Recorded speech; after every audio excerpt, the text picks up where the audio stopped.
Nicole, you're muted. So nobody heard any of that. Fantastic. Thank you, Samantha.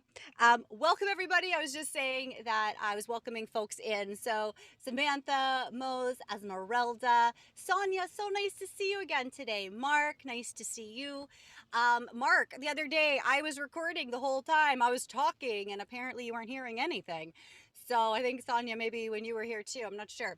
Anyways, thank you guys so much for being here. I'm really excited. This is the first episode of a new segment of the show I'm calling Everyday People, where I talk with everyday people who are doing really cool things.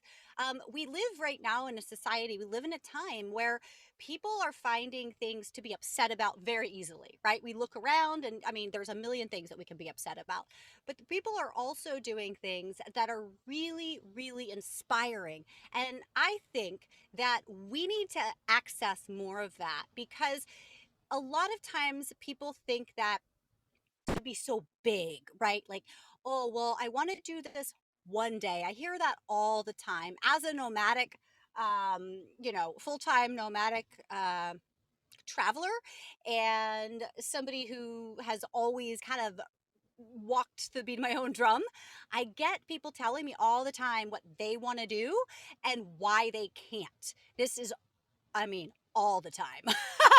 So I look for people who are doing things and want to talk about why they can, how they started, how they made the decision.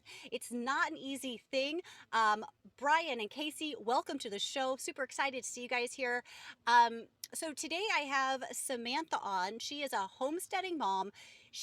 I'm in a Facebook group that I had seen something she posted and I just wanted to celebrate it. I thought, what an amazing woman and how fabulous that she's just like putting it out there and she's just been doing it for the pure joy of it. And I think that is extremely important that we share with people that everybody can do something for the joy of it. And when we focus on what we're doing for the joy of it, we get more joy and we attract more abundance and ease and flow and we inspire.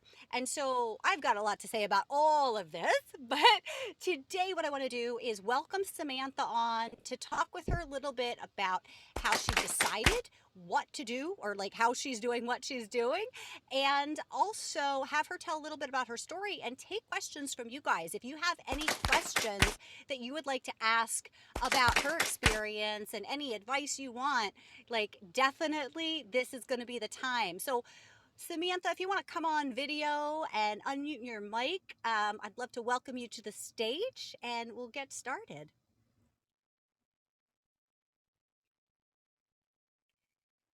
Maybe I have to invite you to do it. I'm not sure. Let's see. Yay! And seeing you here makes me realize I am streaming. Oh, music. Okay. I'm still new to Fireside, so thank you to the Fireside pros that are here with us. You guys make it really fun. So Samantha, do you just want to start off letting people know who you are and what maybe you want to mention the post if you remember, or maybe you just want to give us something to kind of set the stage for what we're about to talk about. I'm Samantha.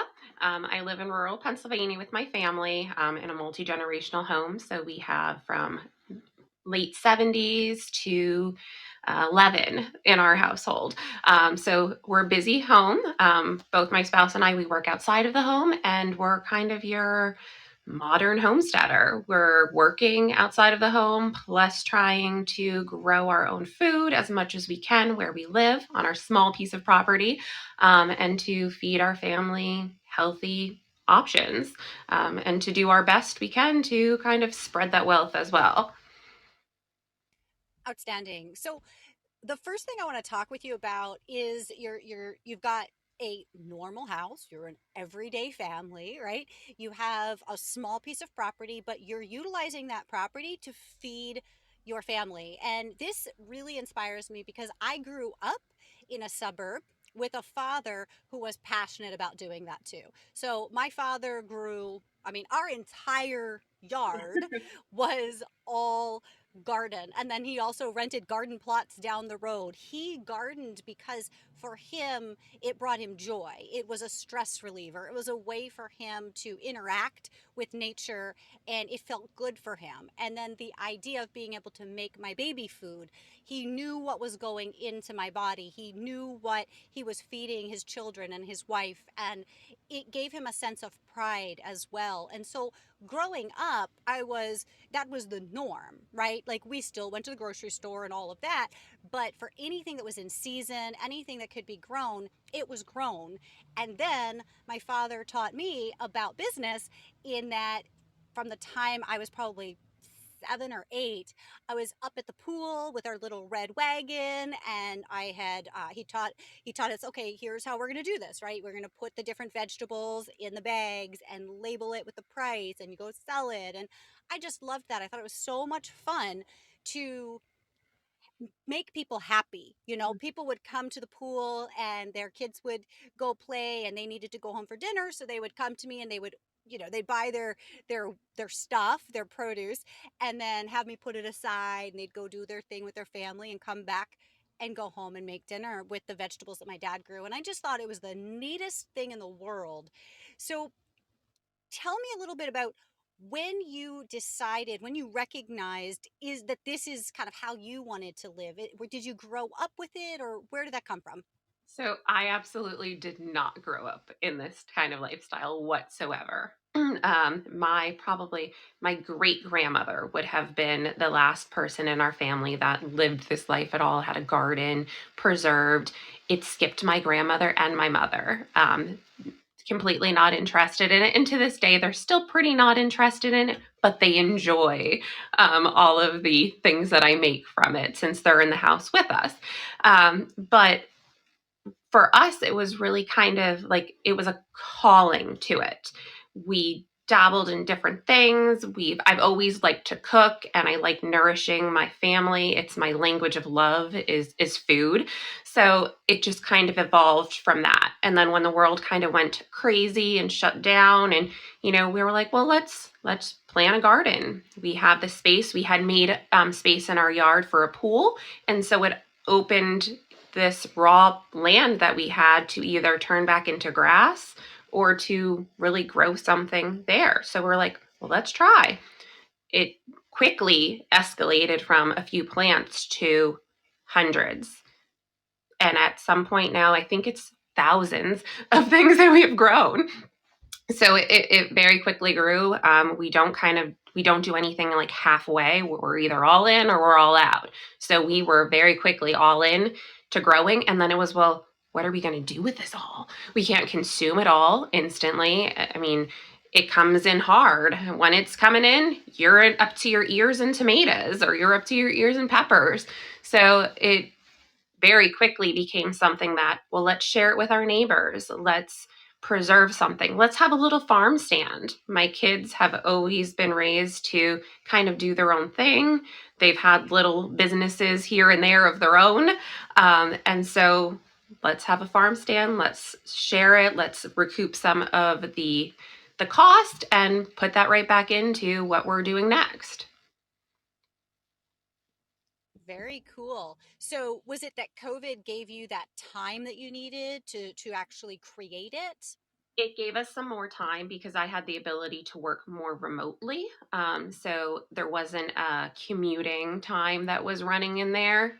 And it gave us the little bit of luxury of, hey, we don't want to be running to the grocery store all the time. So let's figure out some other options. Sure. Now, when you had the realization and you made the decision with your spouse, how long did it take before you actually saw the fruits of your labor? Well, there's the growing season, of course. So, in where we live in Pennsylvania, the growing season is very short. And to really get a yield from it, you have to start super early. And most of our crops, things that we grow, we start from seed. So, you're starting that in February, March, and not transplanting it outside until mid May. Awesome. Let's talk about that because I suspect that some of the people who are either here with us live or who catch the replay or listen on the podcast are going to hear these words that are very comfortable for you and I.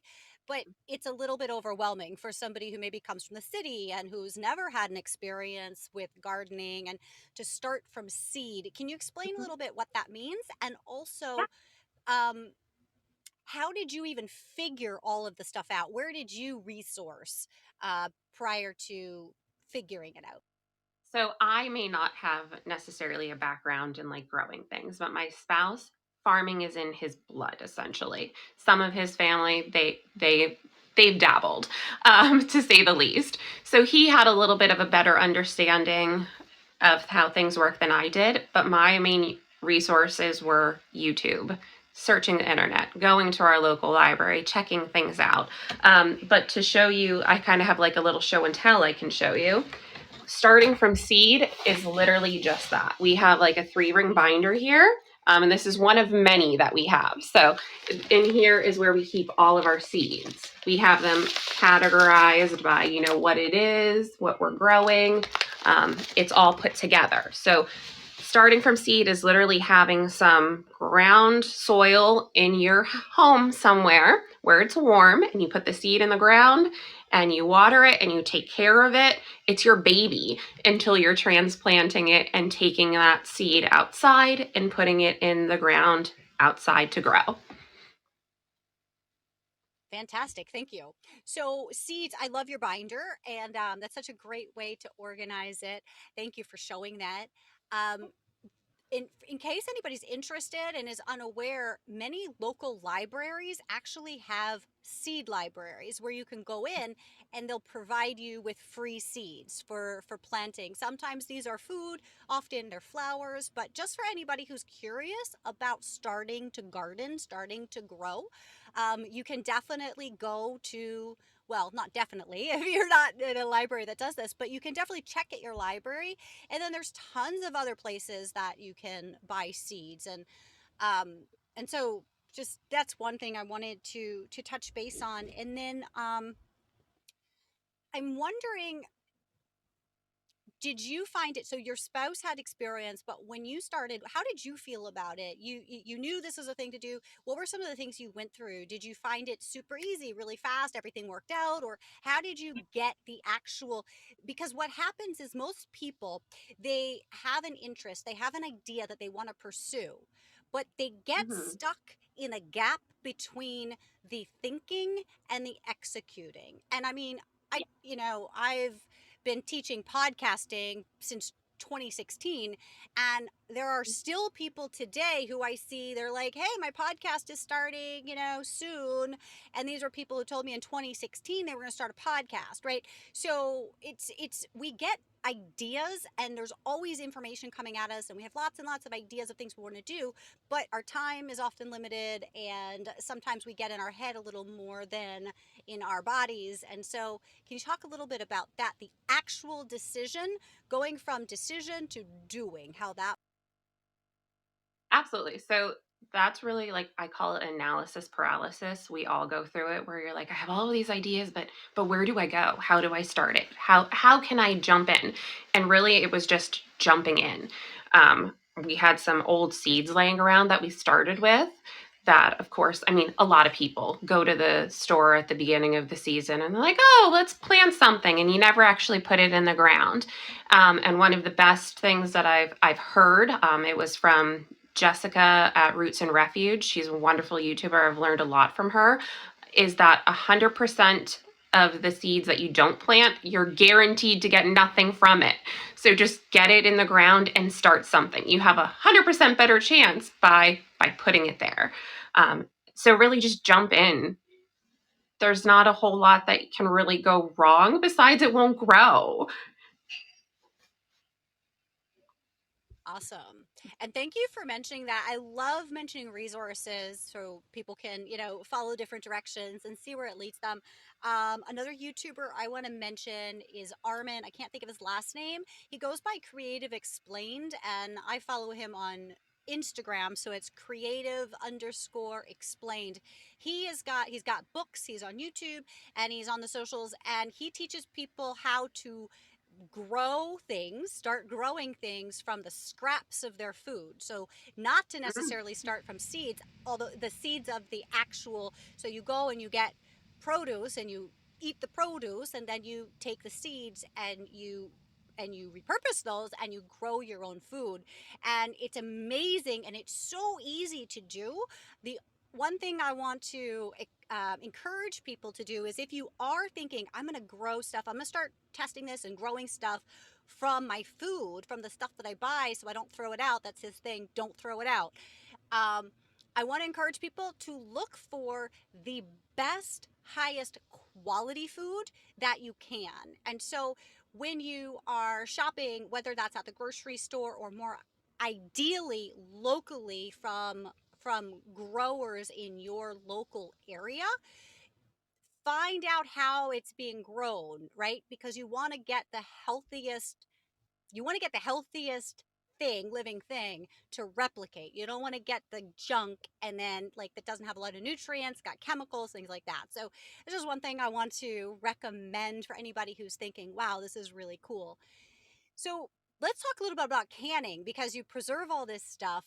And I think that's where things get really exciting and creative for a lot of people. Yeah. It is really exciting and creative.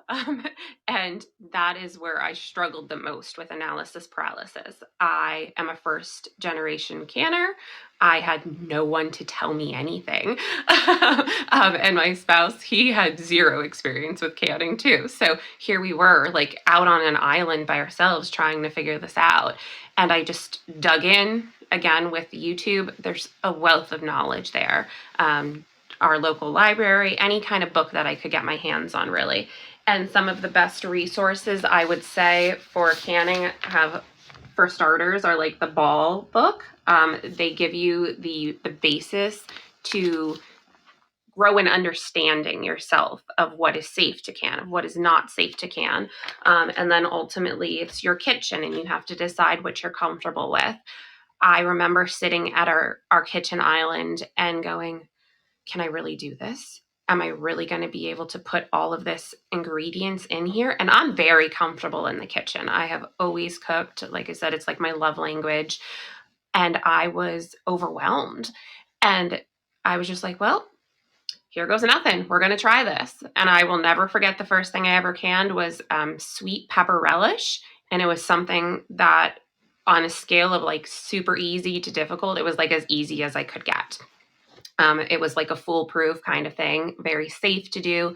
It's a water bath recipe. And so once I did it, I was like, well, that's not so bad. Well, I can do this. Look at how cool this looks in the jar. I was like so excited with it. And then it was like, you grow this confidence. You're not just growing your vegetables and your fruits, you're growing your skills and your confidence. And so it just snowballed from there. And here we are around 2 years later, and I've canned thousands of jars, fruits and vegetables and meals in jars and soups and stocks and stuff for our dogs. You name it, I've probably canned it or have it on my list of things to can. And it's so rewarding now to be able to go to our little grocery store in our house and pick up these jars of things that I've made. I have one here actually. These are hot cherry pepper poppers. This is one of my spouse's favorite things. And some of the exciting things, I don't know if you can see this or not, but I get to create our own labels for our jars. So pretty neat that, from start to finish, we grew these peppers, we harvested them, we know exactly what went into it, we preserved it, so I know exactly what's in this jar. And then I get to design a little label to go on the top. So from start to finish, this is us. And there's not a lot that we do in our world anymore that you can say that. So it's Sure. pretty cool. Definitely cool. What are some of your favorite things to can, and what are your least favorite things to can? So some of my favorites, being that I like to cook, I like to be in the kitchen, are like ingredient based things. I like to have sauce. I like to have protein. I like to have things that I can take and create something else with. Some of my least favorite and my family's least favorite so far has been like ground beef based products, like a meat sauce or just like a beef in general. We're not very fond of the texture of it after. I mean, certainly it's sustaining and something that we can have, and we have consumed the products that I've made, but they weren't our favorites. So we really like to have those different ingredients to be able to create other meals from. Awesome. So you mentioned protein, which makes me want to ask you about the chickens because you also have chickens at We your home, do. right? Yeah. And how did this come to be? And also, when you talk about that, I'd love for you to talk a little bit about what having chickens means because I was actually looking before I went nomadic. I was looking at I really wanted a couple of hens as pets and to lay eggs, and I'm single, so I didn't need much, and I had a very small property. Um, and I thought it's just perfect for like little yard chickens.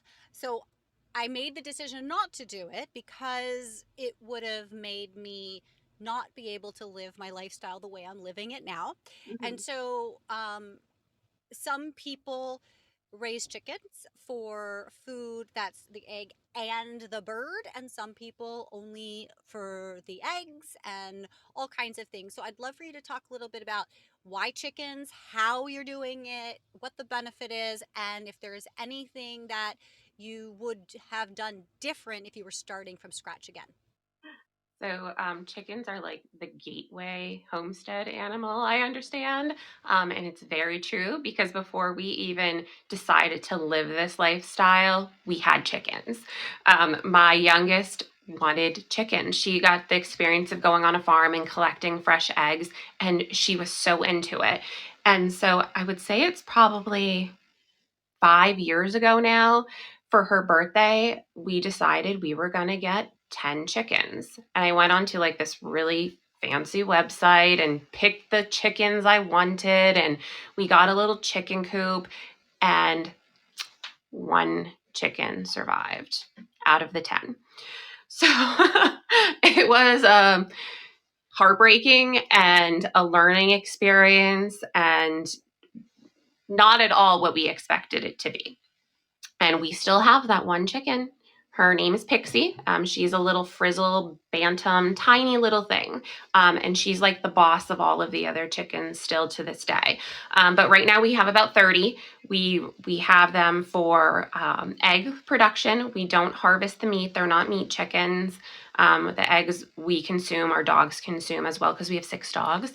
And we do a lot of baking and things like that with the chickens.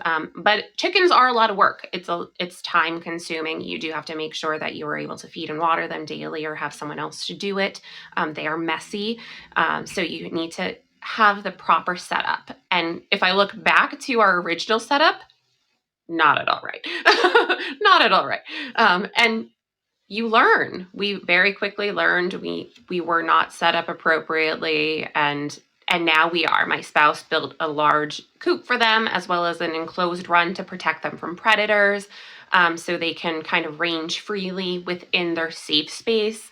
And we do have it set up now for collecting of eggs and all of that. We did when we invested in this batch of chickens. We bought them very cheap, just to be egg layers. There was nothing designer about the chickens that we purchased. And that was okay because they're hardy. They're giving us the what we need from them, the eggs. And it is a source for us to give our scraps. Nothing goes to waste on our home anymore. If we're not consuming it or our dogs aren't consuming it, the chickens or our ducks are getting it. So it goes full circle. Food waste becomes eggs, which that also becomes fertilizer for our crops. So it all keeps going. I love that. I think that is so important to discuss. And there's a term called regenerative agriculture. And this is something that a lot of people really don't understand where's their food coming from. And then when their food is coming, even if they realize, oh, it comes from a farm, it's actually an animal. It's not, it doesn't just arrive in this like package, it's actually an animal. I think a lot of people don't understand how animals are raised for food in America, and don't understand the consequences of eating food that has been raised mm, with with Not the best not condition. naturally. Yeah. Not naturally.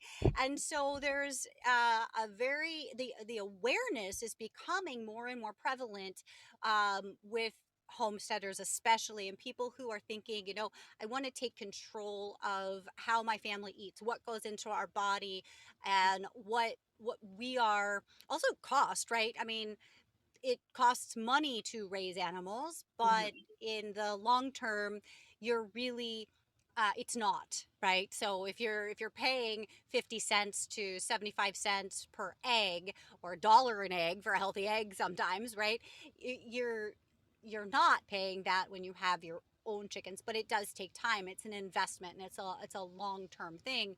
Um, but I think that is so super important to talk about, that nothing goes to waste, and that we as Americans, North Americans, we have consumed so much and we waste so much that actually is not necessary. And I love that you also talked, I think you mentioned before, yeah, that the food, it goes, to the dogs, to the chickens, to the it's so you're it's the complete life cycle of everything grown, everything raised, coming from birth to death and regenerating life again and again and again. Yeah, absolutely. We do our best. I mean, our culture that we live in is consumers. We buy and buy and buy, and food waste is a huge problem. And there's so many people out there that are starving, that are going hungry, that don't have a meal. I mean, we live in an area specifically that isn't a high income. There's a lot of poverty around us. And I know that my children have experienced other children that don't have that food on the table when they go home. And as a society, we need to do better. And choosing to live this life has allowed us to have a better touch. I remember when my oldest was just a little toddler and she was having a chicken nugget and she goes, "What is this?" And I'm like, "It's chicken." And I remember the look on her face. She was like, "Walk walk chicken?" Like she was like devastated when she realized that that actually came from a chicken. Now mind you, she's 15 years old now and she has a full understanding and appreciation of where her food comes from, but that's not how it is as a society that we are in anymore. People have a huge disconnect going to the grocery store and picking up a piece of meat, a package of meat, and realizing that this came from a living, breathing animal. And how was that animal treated? And I think that that is a really another important point that I want to touch on. But before I do, I just want to say welcome, Stephanie. It looks like we've got a couple more people in the room. And if you guys have any questions for Samantha, definitely let me know. We'd love to interact and have you come ask your question and get some insight from the lady who is doing it. So, when I was probably 12, I want to say, I became a vegetarian because I learned about, well, it started before that, but I learned at the time L'Oreal was using rabbits to test makeup. And so that like came as such a shock to me, like that animals were being used for science. Like I that was like the opening. I was probably like, I don't know, 10 or 11 or something. And then like I learned about the monkeys and all the different things. And I was just really like, oh, this is horrible. And then I realized, but I'm eating the animals. And so I'm bad if I'm hurting the animals. I'm killing the animals to eat. Now, I never had a problem with fish or with crabs because growing up in Maryland on the Eastern Shore, my dad taught me to fish. My dad taught me to crab. And so I understood what the process was, and we got things that were wild, and I understood the whole cycle. Mhm. But when it came to, you know, quack quack and moo moo and all the animals that would walk among the earth, and I didn't have a personal experience with that, to me it was like harm, harm, harm, harm, harm. And I think that a lot of people still think that is the thing, that killing an animal um is causing the animal pain. And while I'm not going to get into yeah, everybody's opinion is their own and is right for them.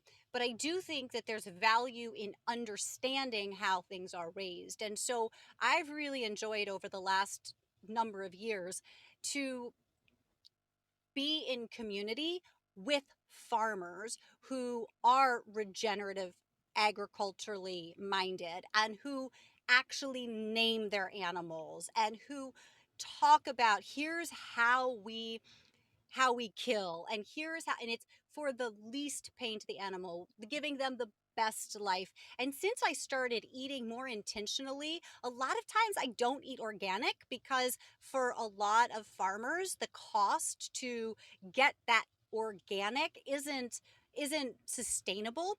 Not only that, that organic doesn't necessarily mean super healthy. So I mean, the media is what really influences everything that we believe and that we do.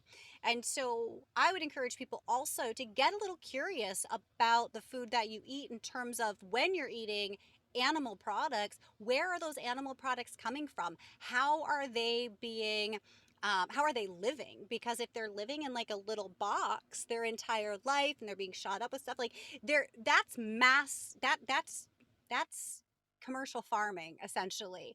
And when you start eating things that were raised with love and that were appreciated and that were killed with love, and whether that's prayer, what, everybody's different, right? Whatever you believe, but there's a completely different, number one, flavor. Animals who are treated well and and don't die in fear, but there's just so much to do that. I don't even go into it, but there's definitely a different flavor and there's a different feeling. And gosh, 20 some years ago, when I was doing school for coaching, I learned about Dr. Yamoto and the work that he did with water. And for anybody who's not familiar with that, I think it's called Messages from Water or something like that. There's a book or something about it. They talk about it in What the Bleep Do We Know, which is a movie that was made. Um, but we've scientists have proven that when you charge water with the energy of love, with the energy of growth, with the energy of peace, literally just touching the vessel and intending that. The prayer, right? This is why a lot of religions use prayer over food and before they eat, and they give thanks for the abundance and the bounty. The water, when crystallized and looked at under a microscope, it's beautiful prisms. And when they took the water and gave it energy and words of hate and of violence and of terror, and the water crystallization was very, very ugly. And so it has been proven scientifically, it's not just all woo woo, that what we put into what we consume comes into us. And so, yeah, I mean, I don't want to go off on a like a whole thing on that, but I think it's really important to understand where food comes from, how was it raised, also vegetables, and what is the soil when we're eating something that's coming from very young soil that has just been like that hasn't really been given nutrients and cared about. It's a very different vegetable or fruit than soil that has intentional permaculture focused on it with all that. Yay, somebody wants to speak. We're going to bring you on in just a sec, but first I just want to ask Samantha, you have any things to share about any of that? Oh, we could have a week-long conversation about this. But like the proof is in the pudding to me. You know, you can hear about this all you want, but until you actually experience it yourself, you don't truly understand. But since we have started this intentional way of living, producing our own food, we have had to dispatch some of our chickens. That has happened, and we made sure that none of it went to waste. But our job is to make sure that they have the best life during their life. Same with our plants. You'll often find me in the garden talking to my pepper plants and telling them how wonderful they are and they can grow. I treat them the same way that I treat my children. You breathe life into them and they give you so much back. But for me, the real proof in the pudding is my family. Seeing now, eating almost all of our meals from home, from scratch, knowing what goes into it, how we feel after we've eaten it. And then when we're traveling or we're being forced to go out to a restaurant, even, not fast food. I'm not saying fast food because that's a whole other story, but in a real sit down restaurant and consuming food outside of our home, how much different we feel afterwards, how just not well by the second or third day of a vacation. If we're somewhere where we can't have our own homemade food, we're like, oh, I feel awful. I just don't feel good. The proof's in the pudding. Indeed. Well, I thought that there was a question, but it was just a message thanking you. Somebody had to leave early. If anybody would love to speak, share your own thoughts and opinions, please signal to us that you'd like to speak. And otherwise, Samantha, I'm just going to turn it over to you for anything that maybe you'd like to share that we haven't gotten to yet, and then we'll just wrap it up for today. So I hope it's okay if I share what we've just launched. Sure. Nicole actually has given me the boost I needed because I really enjoy sharing what we do. And I like what goes into the scenes, behind the scenes, taking the pictures and sharing and really creating something beautiful. And that's why I was posting on the Facebook group. So we've now launched our own YouTube and Facebook page. We're Coal Country Homestead. So there's a lot of exciting things that are going to happen there. I don't have any videos out there yet, but they are sure to come. Some of the things that I have here that I would like to share, if it's okay and if we have some time, is like I mentioned about like the ball book is a great start for beginners for like water bathing. This has been, a great resource to me. It's kind of beat up because I use it. Also, there is for pressure canning, which is a whole other ball game. One of my favorite things is the complete guide to pressure canning. There's so many great resources in here, and just really to encourage people to try. I am always open to answering any questions. I laugh a lot of the times when I post things in canning groups and homesteading groups. Like I say, I break my Facebook because all of a sudden it's like ding, ding, ding, ding, ding, ding, ding, ding, ding. I got all of these questions coming in. And I do take the time to try and answer any question that's presented to me. After my initial post of our 1,000+ jar pantry that I shared, I took all of the questions that I received and went back into Facebook and made an even longer post trying to answer all of the questions of how we do it and we do live, real life outside of our home too. So there are a lot of early nights, or I should say early mornings and late nights and long weekends that do go into this living this lifestyle. And we do have very busy harvest season, but you do also have those quiet times and like the fall and winter that we're in right now, where you kind of get to reflect and enjoy all of the hard work that went in. And this by no means has tied us to our home either, that we can't travel. We enjoy traveling. We love to camp. So you find a balance of what works for you and what really, what's right for your family or for you as an individual. And not everyone that we know understands the life that we live either. And that's okay. That's their opinion. But we're living the best life that we can for us. And I hope to encourage others to give it a shot if it's something that they're interested in, or to just, encourage you to get out there and learn more. Like I've said, YouTube is a great resource. There's so many great creators on there. I know I mentioned like Roots and Refuge, there's Homesteading Family, the Justin Rhodes family, as well as like Make It Make. She's another Pennsylvania creator. She's opened my eyes to a lot of different canning possibilities and techniques. So there's just Awesome. so much at our fingertips that you can really learn anything you want. Yeah, definitely. So, actually, I have another question before we wrap up. And again, if anybody wants to ask any questions or comment, definitely let me know. Um, you work full time and outside of the home, as does your spouse. Kids, I imagine, go to regular school. They're not homeschooled, eh? They are not homeschooled. They go, I do have one that's she does online and another that does go in person just because they have their own individual needs. But we do work full time outside of the house in completely unrelated fields. And so how do you feel, obviously it's additional time and effort that you have to put in, but you do have normally busy lives anyhow. You have children, you have parents, you have all the things.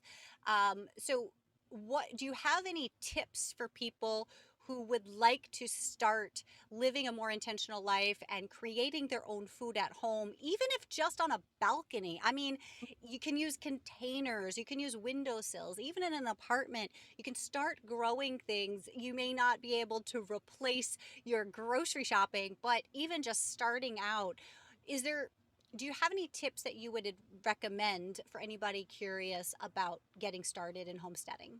Sure.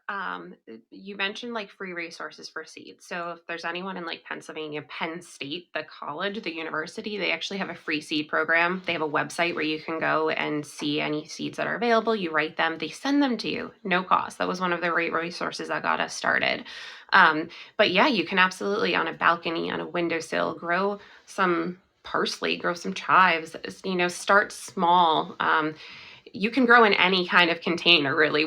We've utilized so many things, and repurposed. We try and repurpose and do things as cheaply as possible. Most of the stuff that we've built has been reused materials, and lumber is so expensive, so that's important. And shopping sales, even at your grocery store, if you don't have the ability to grow yourself, or looking for like a salvage grocery store in your area. Sometimes you can buy like seconds, and seconds really are just the produce that isn't beautiful by our modern standards. It looks a little bruised or bumped up, but it tastes just as good. um, so there's a lot of resources out there. You just have to look for them, and not be scared to jump in.